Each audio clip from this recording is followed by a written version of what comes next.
Most residents of Mudslide-ravaged Montecito were under order to clear out Friday as the search for victims dragged on and crew labor to clean up massive debris and repair power, water and gas lines. Even those who didn't lose their home in the disaster that left at least 18 people dead were told to live for up to 2 weeks so they wouldn't and interfere with the rescue and recovery operation. It was another frustrating turn for those living in the southern California town that has been subject to repeated evacuation order in recent weeks, first because of a monster wildfire last month, then because of downpour and mudslide.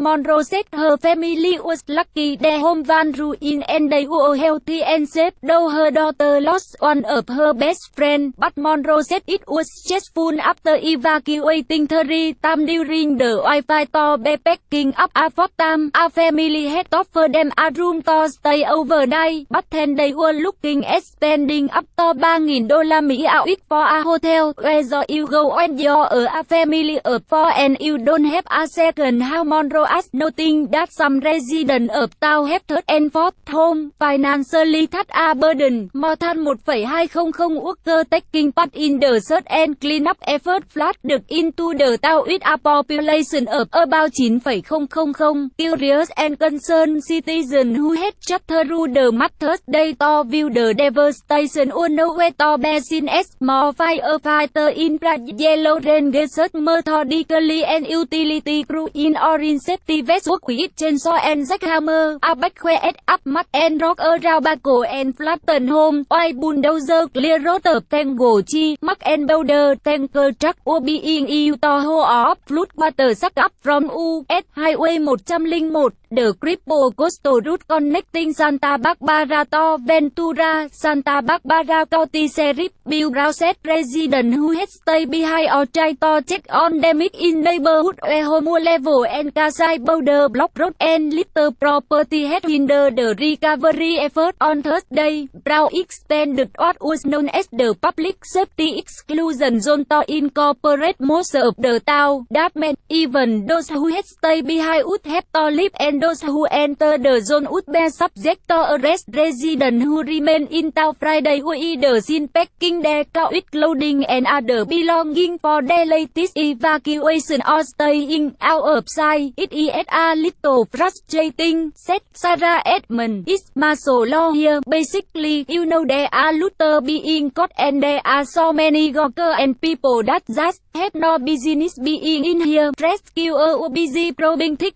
swollen creeks and tango tree with in search of 7 missing people while dogs sniffed for body. A crew found the body of the 18th victim, Joseph Blackhen, 87, before noon in his home near Romero Canyon. Brown said the cause of Blackhen's death was unknown, but other victims died from multiple traumatic injury due to a flash flood and mudslide. The 7 missing people included Fabiola Benitez, the mother of Jonathan Benitez, a 10-year-old killed in the flooding. Benitez lived with her sister-in-law, Marilyn Ramos, 27, who also lived with her daughter, Kaeli, when mud crashed through the Montecito rental home, carrying both to their death. My sister was such a good person. She only thought of others to the point that she would cry with you and you.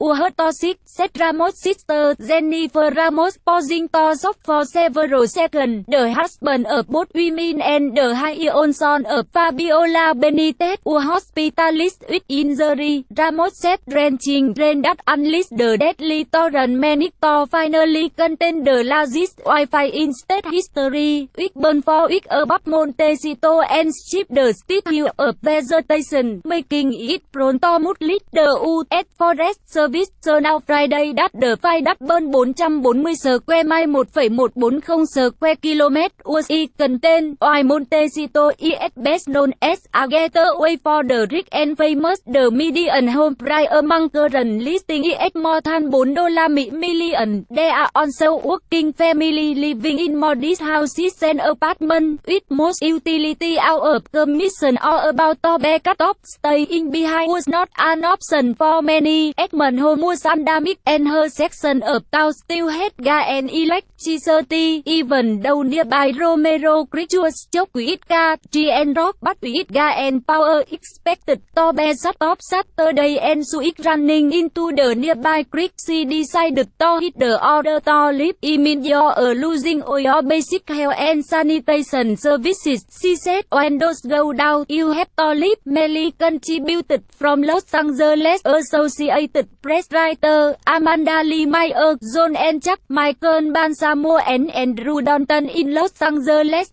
and Aaron Ranen in Montecito contributed to this report.